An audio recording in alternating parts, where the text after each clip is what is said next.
अरे मैं बता रही हूँ सबसे अच्छा सीजन तो सिद्धार्थ वाला ही था. I think everybody loves that season. That was the best season. अभी मेरी favourite contestant I think I really like Tanya. एक दिन इनका मैसेज आया कि लेट्स मीट ओवर ड्रिंक्स. तो मुझे अच्छा नहीं लगा और मुझे लगा कि मतलब इसकी हिम्मत कैसे हुई कि मुझे ड्रिंक के लिए पूछा. देखो बॉलीवुड तो मैं हूँ राइट, तो वो फिल्मी तो होने वाला है फुल ऑन. मैं बस प्यार देने के लिए और प्यार लेने के लिए रेडी हूँ. बदलते ज़माने के हिसाब से आपको बदलते रहना पड़ेगा. इसका सबसे बड़ा एग्जाम्पल मैं आपको देना चाहूँगी अमिताभ बच्चन सर का. आपके पास एक फ़ोन है, एक रिंग लाइट है, आप उसको लगाओ. अपना टैलेंट ज़रूरी नहीं है कि आपको लोगों के सामने गिड़गिड़ाने की ज़रूरत नहीं है. मुझे लोग मेरे किरदारों के नाम से बुलाते थे जब चिल्लाते हैं एयरपोर्ट पे विंध्या तिवारी, तो I feel amazing. Hey guys, hi, this is me Vindhya Tiwari and you are watching me on Bazooka. तो बज़ूका कैसे हैं आप? Thank you, I am really good, thank you so much. सबसे पहले तो कॉन्ग्रेचुलेशंस. जल्दी ही ब्राइड के रूप में सारे फैंस हम सभी आपको देखने वाले हैं. कितनी एक्साइटमेंट है. और सबसे पहले तो ये लव स्टोरी के बारे में हम जानना चाहेंगे. ये कब स्टार्ट हुआ और कैसे डिसाइड किया आप लोगों ने? ओके, पहले तो आप बहुत ज़्यादा एक्साइटेड है, मुझे बहुत अच्छा लग रहा है. आपकी एनर्जी बहुत ज़्यादा एंथुजियास्टिक है और बहुत पॉजिटिव एनर्जी है. Thank you for so much of the love you have for us in your heart. Yes, I mean ये सब ऑल ऑफ अ सडन तो नहीं हुआ है, अभी सबको खबर आई है. बट हाँ, पिछले 1 साल से वी वर डेटिंग, हम मिलते रहते थे. और हम पहली बार एक इवेंट में मिले थे जनवरी में लास्ट ईयर. और कुछ ज़्यादा बातचीत नहीं हुई थी और मैंने कहा था कि yeah you can follow me on Instagram. So he was like यार ये कैसे अजीब सी लड़की है. और तो ही अंडरस्टूड कि she is an actor and she doesn't want to give the number and stuff. तो then he followed me on Instagram and then थोड़ी बहुत ऑन एंड ऑफ बातचीत होती थी. एंड देन एक दिन इनका मैसेज आया कि लेट्स मीट ओवर ड्रिंक्स. तो मुझे अच्छा नहीं लगा और मुझे लगा कि मतलब इसकी हिम्मत कैसे हुई कि मुझे ड्रिंक के लिए पूछा. Really. So then I did not like it और फिर मैंने इनको ब्लॉक कर दिया. मैंने कहा कि you know what, he is not a good guy, let me just block कर दिया. और मैं भूल गई इस बात को. फिर 3 महीने के बाद इनका मैसेज आया मुझे फेसबुक मैसेंजर पे कि hello miss Chyawanprash and how are you, और ये सारी चीज़ें जो भी मेरी क्यूट चीज़ें इनको याद थी. तो इन्होंने बहुत ही क्यूट सा फ्रेम बनाया और भेजा मुझे. And then he told me that एक और मौका he wanted. And he told me कि अगर मैं तब भी सही नहीं लगा तो मुझे फिर से ब्लॉक कर देना. तो मैंने कहा अच्छा ठीक है, ओके, सीम्स गुड. सो फिर बातचीत शुरू हुई and then we followed each other on Instagram. वहाँ से अनब्लॉक किया और बातचीत शुरू हुई. एंड देन फाइनली जब बातचीत ठीक ठाक लगी तो फिर इन्होंने मुझे 3 मई को बोला कि आप मुझे नंबर दे दो यार अपना. सोशल मीडिया पे क्या ही मतलब, आज मैसेज करता हूँ तो कल जवाब देती हो, तो फिर व्हाट्सएप पे आ जाते हैं. तो मैंने कहा ठीक है. तो व्हाट्सएप पे आए, फिर वहाँ पे बातचीत शुरू हुई. फिर ये अमेरिका चले गए. फिर वहाँ पे बात होती थी वीडियो कॉल्स पे वो. बट इनकी जो नीस है उसने मुझे कहा कि मामी, एक दिन अचानक से ऐसे बोला. तो मुझे लगा कि okay this guy seems a little serious. तो we girls we understand right कि okay this guy is serious. तो मैंने कहा चलो अच्छा ठीक है. तो that was the first time I realise कि okay now he is serious for me. And क्योंकि शायद ही घर पे बात करते होंगे मुझे लेके, तो वो बच्ची है छोटी, तो उसके मुंह से निकल के आ गई मामी, you know. So then he came back after 3 months. वो आए इंडिया वापस. तो फिर वो जोधपुर से एक गाड़ी चलाकर बॉम्बे आते थे मुझसे मिलने के लिए. तो मुझे वो चीज़ बहुत रोमांटिक लगती थी और वो एकदम फ्रेश रहते थे. मैं कहा इतना ट्रैवल करके कोई लड़का इतना खुश कैसे हो सकता है. तो मुझे ये सारी चीज़ें बहुत अच्छी लगती थी, बहुत रोमांटिक लगती थी. फिर हम क्यूट ऐसे गेट टुगेदर मतलब जाते थे ऐसे, और डिनर के लिए और कैंडल लाइट डिनर्स और बिल्कुल रोमांटिक सब कुछ होता था और मुझे बहुत अच्छा लगता था. फिर उसके बाद में चीज़ें ऐसी चल रही थी कि मतलब समझ में नहीं आ रहा था कि आप वर्कआउट कैसे होगा. बिकॉज उनको अमेरिका रहना है, मुझे अमेरिका नहीं जाना है, मुझे इंडिया में रहना है, बॉम्बे में काम करना है. क्योंकि मैंने बहुत मेहनत की अपने काम को लेके. फिर स्लोली मुझे समझ में आने लगा कि वो मेरे काम को रिस्पेक्ट करते हैं और बहुत उनके मन में दिल से उनकी इच्छा है कि वो मैं भी काम करूं और मैं अपना काम नहीं रोकूं. और ही इज़ वेरी सपोर्टिव. तो मुझे ये चीज़ उनकी बहुत अच्छी लगने लगी, क्वालिटी. फिर एक दिन उन्होंने मुझसे खुद से ही कहा कि तुम्हारा इतना काम है, मैं खुद सोचता हूँ कि यार विंध्या का मुझे काम देने का मन हो रहा है, लेकिन अब जाओ गूगल खोलो या कुछ भी खोलो तो सब कुछ बहुत ज़्यादा है और कहीं एक जगह वो व्यवस्थित नहीं है। तो तुम्हें कुछ बनाना चाहिए अपने लिए कि इस दुनिया में कोई भी तुम्हें कास्ट करना चाहे तो सिर्फ उस जगह पे जाए, उसको क्लिक करे और देखे कि तुम आखिर क्या हो एज एन एक्टर। तो उन्होंने मेरे लिए एक वेबसाइट बनाई। उनको बनाने में शायद 1 महीना लगा और मैंने उसमें उनकी कोई हेल्प नहीं की है। तो हर एक वर्ड जो आप उसमें देखेंगे वो सब कुछ आशीष ने खुद से लिखा है मेरे लिए। और मेरा जो नाम है विंध्या तिवारी, क्या बात है तिवारी तुम्हारी, वो जो वेबसाइट का नाम है वो भी उन्होंने ही रखा है। तो when he sent me that, I was like, oh my god, like this is more than you ever say I love you to someone, right? तो बस और क्या, बस मेरा heart was like oh my God, I am like what should I do. फिर मैंने लोगों को भेजना शुरू किया तो रिस्पॉन्स सबका ये था कि ऐसा लग रहा है कि विंध्या का खुद का एक OTT चैनल लॉन्च हुआ है।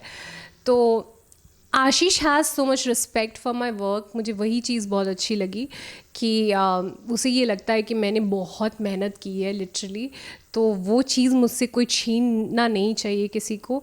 और वो मेरी लाइफ में आए और उसको मेरे को पीछे से सपोर्ट करे कि मैं और sky is the limit for me and I should just go for it because my parents have been very supportive. तो देन आई रियलाइज्ड कि ही इज़ द वन जो कि मैं हमेशा से चाहती थी। एंड फिर 3 जुलाई के पहले ही जस्ट सरप्राइज मी। उनकी मम्मी पापा नानी जी मामा जी मामी जी सब लोग आ गए और मतलब सरप्राइज़ दिया मेरी फैमिली को भी। तो रोका हो गया और उसी दिन डेट निकल गई थी 25 नवंबर के। तो वी हैड टाइम, तो हम तैयारी तब से ही कर रहे थे।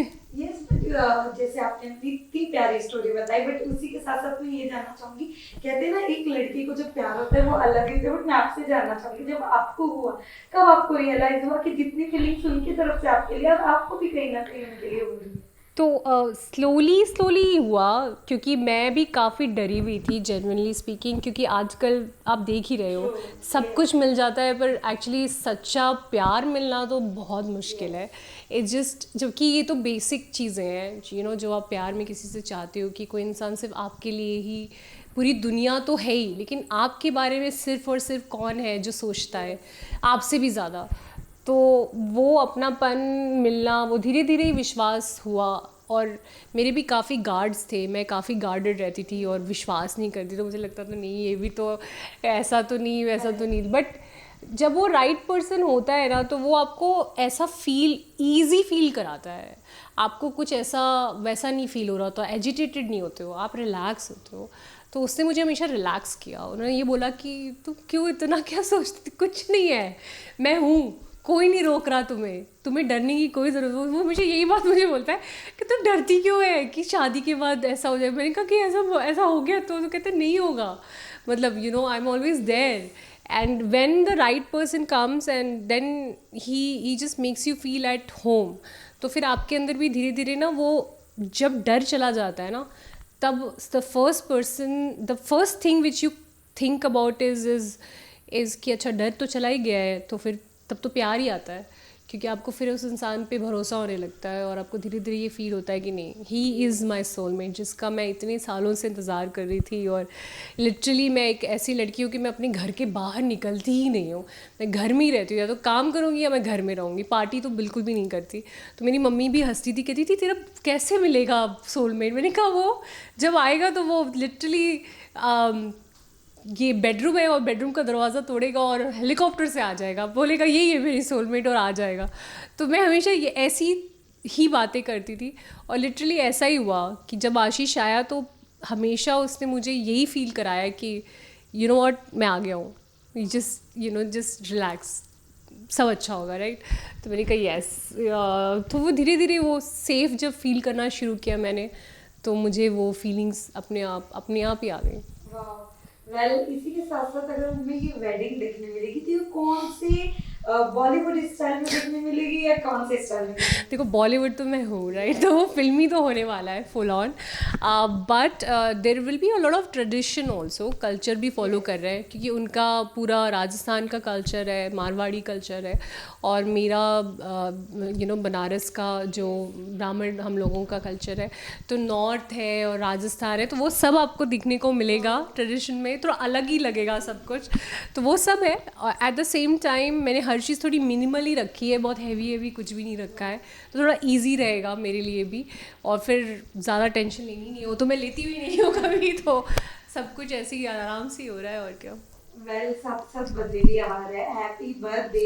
Thank you. सबसे पहले तो क्या कहना चाहोगे, और ये जो बर्थडे आ रहा है शादी के कुछ 2 दिन पहले जी। क्या विश मांगा है या क्या चीजें आपने, क्योंकि कहते हैं ना हम सबसे पहले हमने अपने आप को गिफ्ट करते हैं, तो आप क्या कर रहे हो इस birthday मैंने अपने आप को गिफ्ट किया शादी। हनुमान जी ने बोला मेरी प्यारी भक्त है और मेरी सबसे क्यूट वाली भक्त है, और मैं हमेशा हनुमान जी को ना इतना एंगेज करके रखती हूँ अपनी तरफ। तो मम्मी कहती बेटा थोड़ा थोड़ा उनको दूसरों के लिए भी छोड़ दे, थोड़ा सा उनको रिलैक्स रहने दे, हर चीज़ में तुम्हारा होता है हनुमान जी ये क्यों हुआ, ऐसा क्यों किया आपने, नहीं आपको ऐसा नहीं करना चाहिए था, तो मेरा ऐसा चलता रहता है। तो अब हनुमान जी ने कहा कि यार ये बर्थडे थोड़ा और मैजिकल करेंगे और शादी का गिफ्ट मैं दे देता हूँ इसको, एंड आई थिंक उनकी ही कृपा की वजह से I think everything just I never thought it would. Honestly मैं तो अपना काम ही कर रही थी और अभी भी काम ही करती रहती, फोकस काम ही था मेरा, तो ये अचानक से मेरी लाइफ में आए, अचानक से ही सब चीज़ें हो रही हैं, और अब ये कोशिश कर रहे हैं कि बॉम्बे में वो अपनी लाइफ को ऐसे कैसे करें कि मैं बॉम्बे में रह पाऊँ और काम कर पाऊँ। तो I think he has to figure a lot of things, I am not figuring it out, I am just being myself. मैं बस प्यार देने के लिए और प्यार लेने के लिए रेडी हूँ, and that is what I am going to do. आपके शोज को देखा है हमने, आपकी वेब सीरीज को भी देखा, बट जो अभी चल रहा है, जो चीजें चल रही है, आप भी टीवी का हिस्सा रह चुके हैं, बट अब जो हुआ है आफ्टर कोविड, आपने देखा होगा कि जो शोज आ रहे हैं रातों रात एक्टर चेंज करते जा रहे हैं, शोज 50 एपिसोड नहीं पहुंचे थे, शोज बंद कर दिए। क्या ये सारे डिफरेंस आपने भी देखे हैं? नहीं, लकीली मैं आपको बताऊं, जब मैं टीवी करती थी वो बड़ा ही अच्छा टाइम था। हम लोग जब करते थे तो शो चलते ही रहते थे और हम काम करते थे और बहुत अच्छा काम करते थे, और मैंने तो जो भी शोज़ किए हैं सब बहुत चैलेंजिंग रहे हैं मेरे रोल्स, और वन टेक करना, और मैंने बहुत कुछ सीखा है टीवी से। तो मैंने इतना, मुझे लगता है पेशेंस टीवी ने मुझे सिखाया है। टीवी ने मुझे सिखाया है कि एक दिन में चाहे 18 सीन आए, चाहे 20 सीन आए, चाहे 18 पेज की सीन आए, आपको करना है तो करना है, और टाइम कम है तो आपका दिमाग शार्प हो रहा है। आपको एक टीवी इज़ एन इंस्टीट्यूशन जहाँ पे आपको सिखाने का भी वो लोग इतना अच्छा पैसा देते हैं, राइट। मैंने अब तक भी जो स्ट्रगल किया है, आई थिंक वेब सीरीज़ और फिल्म्स में क्या है कि आपको एक लिमिटेड टाइम के लिए काम करना होता है, थोड़ा इजी है, फिर भी टीवी बहुत मुश्किल है, it is very very challenging. और उतना चैलेंज लेने के बाद ना अब मुझे वो फिल्म में आते हैं लोग कहते हैं मैम एक सीन से ज़्यादा दूसरा सीन भी आज हम करेंगे, तो मेरे मन में होता है अच्छा ओके व्हाटएवर सब किया हुआ जस्ट नथिंग, राइट। फिर भी मुझे थोड़ा दिखाना होता है, अच्छा ओ ठीक है चलो ठीक है कर लेंगे कोई नहीं, क्योंकि हमने जब टीवी करते थे तो ऐसे ही होता था कि फ्रेश सीन आ रहे हैं और टेलीकास्ट रुका पड़ा है और टेंशन है और 3 माइक है और मैं इस सेट पे जा रही हूँ, उस सेट पे जा रही हूँ, और हर जगह कन्विक्शन के साथ करना है, क्योंकि मतलब obviously everybody is watching you. तो प्रेशर में आप कहते हो ना डायमंड बनते हो, तो वो प्रेशर बहुत था टीवी में। तो मैं तो उसको पॉजिटिवली लेती हूँ कि TV has taught me a lot and it really helps me in my life. मैं अनुशासित हो गई, सुबह उठना, जब काम होता है तो भागो दौड़ो, टाइम के पहले पहुँच जाओ तो कोई कुछ नहीं कहेगा आपको, ये सब चीज़ें मैंने टीवी से सीखी हैं।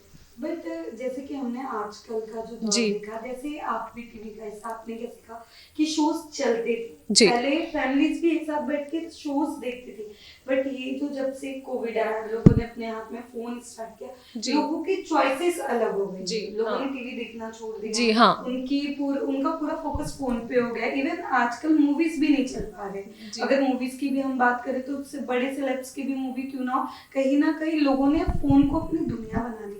डू यू थिंक ये जो कोविड का एक अलग इफेक्ट पड़ा है लोगों पर, ये आपने देखा, ये जो लोग फील कर रहे हैं या जो लोग वो चीज़ों को लग रहा है कि ये हो रहा है, ये आप भी फील कर रहे हो कि काफ़ी चीज़ें चेंजेस हुई? नहीं, मुझे लगता है कि परिवर्तन तो बहुत इंपॉर्टेंट है और चेंज तो होगा ही, वो तो लिखा ही है, होना ही है, चेंज तो आना ही है। लेकिन जो भी कलाकार हर परिस्थितियों में अपने आप को ढालने के लिए तैयार है, सर्वाइवल ऑफ द फिटेस्ट। आप ये सोचोगे नहीं अभी तो ये हो रहा है लेकिन हम तो भाई पुरानी ही बैठे रहेंगे, तो आप आउट हो जाओगे, राइट। सो बदलते ज़माने के हिसाब से आपको बदलते रहना पड़ेगा। इसका सबसे बड़ा एग्जाम्पल मैं आपको देना चाहूँगी अमिताभ बच्चन सर का। आप उनकी ट्वीट्स पढ़िए, ही इज़ सो नॉलेजेबल हर तरीके, चाहे वो जेंजी हो, मिलेनियल्स, कोई भी हो, he is always up to date, he is always evolve हो रहे हैं। तो इवॉल्व होना बहुत इंपॉर्टेंट है, और मुझे लगता है कि क्रिएटिवली ये हमारे इंडस्ट्री का सबसे गोल्डन टाइम है।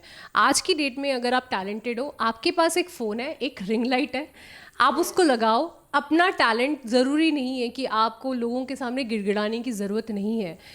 एक टाइम था जब लोग बोलते थे कि सर प्लीज़, अभी कुछ नहीं है। अगर आप टैलेंटेड हो, आप में कुछ बात है, कुछ अलग है, आप कर सकते हो, आप बन सकते हो 1 in a million। तो why not, people are doing it. So I take it in a very positive way कि this is the golden opportunity everybody has. If you are talented, if you are really passionate, you can make it, anybody can make it.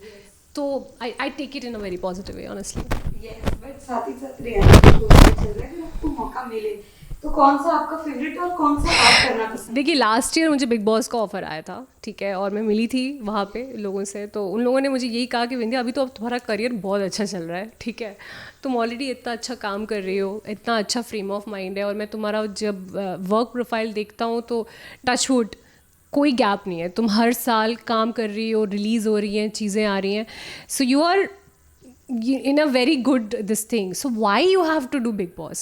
I said I am not doing Big Boss, you guys called me, so उन्होंने बोला कि we wanted to know that what is your frame of mind. So I said, see, I want to, honestly I want to do Big Boss. The reason why I want to do Big Boss is because मुझे लोग मेरे किरदारों के नाम से बुलाते थे, अभी भी मुझे लोग बुलाते हैं, मुझे अब लोग मुझे जब चिल्लाते हैं एयरपोर्ट पे विंध्या तिवारी, तो I feel amazing, I feel very proud कि यही तो करने में आई थी बॉम्बे, तो मुझे अच्छा लगता है। लेकिन मैं चाहती हूँ कि शायद अगर आज 100 लोग बोलते हैं, तो मुझे पता है कि बिग बॉस जाने के बाद 1000 लोग बोलेंगे, करेक्ट? एक कलाकार यही चाहता है, और हर इंसान अपने तरीके से बिग बॉस में अपने आप को दिखाता है। ज़रूरी नहीं है कि आप वही चीज़ करो जो लोग कर रहे हैं। अपनी पर्सनालिटी, अपने जो जीवन में आपने पूरे यूनिवर्स में जब आप अपने दिमाग के बारे में सोचते हो, तो जो परिस्थितियों से आपका दिमाग गया है, आप वही वर्जन होते हो। तो जो आपका बेस्ट वर्जन है वो आप जाके बिग बॉस में दिखाओ। यू नेवर नो कि you create history, you create magic, and that's what I believe in. तो मैं बिग बॉस जाऊंगी, मैं बिल्कुल नहीं डरती कि वो अच्छा बिग बॉस है वो। मुझे लगता है अब मैं जाऊंगी तो मैं ज़रूर जाऊंगी जब उसका लिखा होगा ना प्रारब्ध, तो होगा। पिछली बार कुछ चीज़ें थी, बातचीत चल रही थी, पर वो वर्कआउट नहीं हो पाया, कुछ थी चीज़ें, तो मैंने कहा यार ठीक है, फिर अभी रहने देते हैं, जब अभी वक्त नहीं आया है। तो my plan versus Hanuman ji का प्लान, तो हनुमान जी जब चाहेंगे कुछ ऐसा होगा, और फिर मैं चली भी जाऊंगी और फिर मैं जीत भी जाऊंगी। फिर आप ये वीडियो दिखाना कि विंध्या ने तो बोला था मैं जीत जाऊंगी, तो मैं जीत के आ गई, और क्या। ये होना चाहिए कॉन्फिडेंस, बिल्कुल, बिल्कुल पॉजिटिव सोचने से ही पॉजिटिव चीजें। बिल्कुल बिल्कुल, मैं ये बोलते बोलते मैं बता रही हूँ, 3 साल की उम्र से मैं बोलते बोलते यहाँ तक आ गई, अब आगे भी होगा, अच्छा ही होगा। यस, बट कोई फेवरेट सीजन जो आपने बहुत अरे मैं बता रही हूँ, सबसे अच्छा सीज़न तो सिद्धार्थ वाला ही था। I think everybody loves that season, because सब लोग उसमें ना बहुत ही इनोसेंट थे, सब के सब अपने आप में, चाहे वो जो भी हो, every contestant was very interesting to watch, and that's the reason why it was a very special. I think it was Bigg Boss 13, है ना? Right, we all can not forget that was the best season. और मुझे गौहर खान भी बहुत अच्छी लगी थी जब वो जीती थी ना, तो मुझे ऐसा लगा था कि what a dignified lady she is, and I felt immense proud जब गौहर ने वो ट्रॉफी उठाई थी। तो मैं बहुत छोटी थी, हम सब छोटे थे उस वक्त, तो मैंने देखा तो मैंने कहा यार ये कितनी अच्छी लेडी है, she is such an elegant person, और दिल से उनके लिए रिस्पेक्ट होती है। And whenever I see Gauhar, because of that show, I have so much of love and respect for her. See, that's what Bigg Boss does. So ज़रूरी नहीं कि आप नेगेटिव ही वो करो, क्योंकि आपका जो ब्रह्मांड है आपके दिमाग में, अगर आप उस चीज़ को वहाँ लगाते हो, तो imagine like I am Gauahar Khan, मैं हमेशा गौहर के बारे में अच्छा बोलती हूँ और सोचती हूँ, क्योंकि वो डिज़र्व करती है, राइट? तो हमें वही करना है। yes. बट साथ ही साथ भी बिग बॉस भी चल रहा है, कोई दोस्त या ऐसा जिनको आप जानते हो जो बिग बॉस के घर के अंदर है? मैं एक्चुअली अभिषेक को जानती हूँ। हमने एक साथ में कुछ मैंने प्यार किया करके एक था सीरीज़, उसमें काम किया था उस वक्त। काफ़ी साल हो गया इस बात को। वो लॉस्ट बॉय के लिए था, विकास के लिए वो शो बहुत अच्छा शूट हुआ था। And I remember him, he is a very good actor. मुझे ये पता है क्योंकि मैं ना एक्चुअली ज़्यादा बात नहीं करती लोगों से, तो मेरी जो बात होती है वो बहुत लिमिटेड होती है, मतलब एक्टिंग से रिलेटेड या काम से रिलेटेड होती है। तो मुझे इतना पता है कि वो बहुत डेडिकेटेड है और अपना काम बहुत अच्छे से जानते हैं, और he is very like professional. तो मेरे को बस इतना पता है उनके बारे में कि he is that way very good. अभी मेरी favourite contestant I think I really like Tanya. मुझे तान्या बहुत अच्छी लगती है। आई नो पीपल से ऑल ऑफ दैट, बट मुझे लगता है कि यार चलो वो झूठ बोल रही है, लेकिन वो किसी के साथ बुरा नहीं कर रही, वो किसी को अपशब्द नहीं बोल रही। और हो सकता है that's a cute way of manifesting कि मैं ऐसा बोलूँगी तो एक दिन मेरे को हो जाएगा। तो मैं तो चाहती हूँ कि हर इंसान की इच्छा पूरी होनी चाहिए, तो उनकी भी ये इच्छा पूरी हो जाए कि इतने नौकर हैं, और हो सकता है बिग बॉस में वो जीत जाएँ, राइट। और जीतने के बाद उनके घर में इतने नौकर हो जाए और अपनी मम्मी पापा का नाम रोशन करें, राइट। देखा जहाँ पर उनके भाई आए, हाँ, उन्होंने फिर से उनके बारे में पूछा कि मेरे सारे एम्प्लॉयज कैसे हैं, सब कैसा काम कर रहे थे। I like her, she is entertaining, I like her. उन्होंने अश्नूर की भी बॉडी शेमिंग की थी just because. Really? Yes, Ashnoor ने सलमान सर को यही कहा कि बिकॉज ऑफ वो यंग है तो काफी चीजें उनके बॉडी में ऐसा प्रॉब्लम हो रहा है कि लड़की होने की वजह से, मतलब ऐसा होता है कि आप एक वुमेन हो तो काफी हार्मोन चेंज होते हैं, कुछ लोग वेट गेन करते हैं, कुछ वेट लूज करते हैं। तो उन्होंने उनको एलिफेंट बोला था, इवन उन्होंने बोला था बहुत। यार देखो, मैं समझ रही हूँ, ऐसे बोलना तो नहीं चाहिए। मुझे लगता है कि होता क्या है ना कि बिग बॉस में आप सोचो ना कि इतने लोग हैं जो एक दूसरे को जानते नहीं हैं और इतने दिनों से एक ही छत के नीचे हैं, और आपको दोषारोपण हर कोई कर रहा है। ऐसा तो है नहीं कि वो उन्होंने कुछ नहीं कहा होगा। तो there is always an action reaction keep happening. मैं किसी को सपोर्ट नहीं कर रही, बट मैं कह रही हूँ कि ये शो का पैटर्न ही ऐसा है। आप नहीं चाहते हुए भी कुछ ना कुछ ऐसा बोल जाते हो कि सामने वाले को बुरा लग जाए। तो मैं तो गॉड फियरिंग इंसान हूँ, तो मुझे तो और भी डर लगता है। मुझे लगता है कि हाय, मैं बिग बॉस में गई, किसी का दिल दुखा तो मुझे उससे ज़्यादा तकलीफ होती है कि यार इसका दिल मैंने कैसे दुखा दिया, हाय हनुमान जी गुस्सा हो जाएंगे, you know. So I feel कि that is the show's pattern.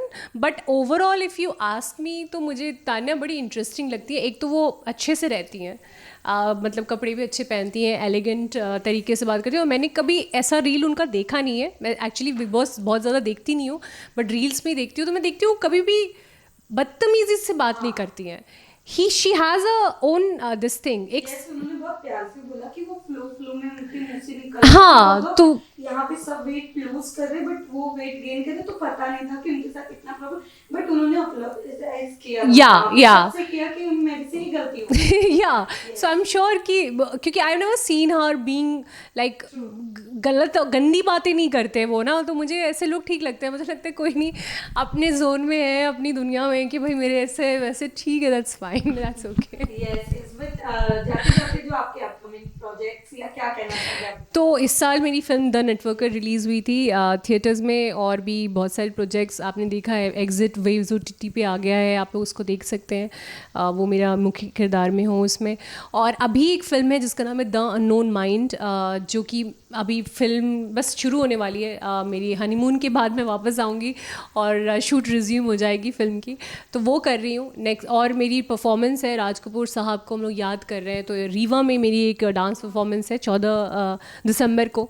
1 दिसंबर को भी 1 जनवरी को भी मैं परफॉर्म कर रही हूँ, डांस परफॉर्मेंस है मेरी। और ऐसे तो बहुत सारे इवेंट्स लाइंड अप है, लोग बहुत ज़्यादा प्यार दे रहे हैं। वैसे तो प्यार देती हैं, और भी ज़्यादा दे रहे हैं क्योंकि मेरी शादी हो रही है and everybody wants to give me love. So ये उनका तरीका होता है कि विंध्या जी हमारी सिटी में आ जाए इवेंट में, फिर हम उनको और प्यार देंगे। So that's very sweet and kind of everyone. तो या these are the things. Yes, thank you. So lastly any message for friends? यही है कि यू नो आई थिंक जो भी मुझे हासिल हुआ है जीवन में, जो भी थोड़ा बहुत लोगों ने मुझे बहुत प्यार दिया है, अभी भी बहुत प्यार दे रहे हैं, और मैं चाहती हूँ कि ऐसे ही मुझे बहुत सारा प्यार सपोर्ट मिलता रहे। ताकि मैं जिस तरीके से हमेशा मैंने एक उड़ान भरी है अपने जीवन में वो भरती रहूं, और आप सबको प्राउड फील कराऊं और आप लोगों को हमेशा एंटरटेन करती रहूं। So thank you.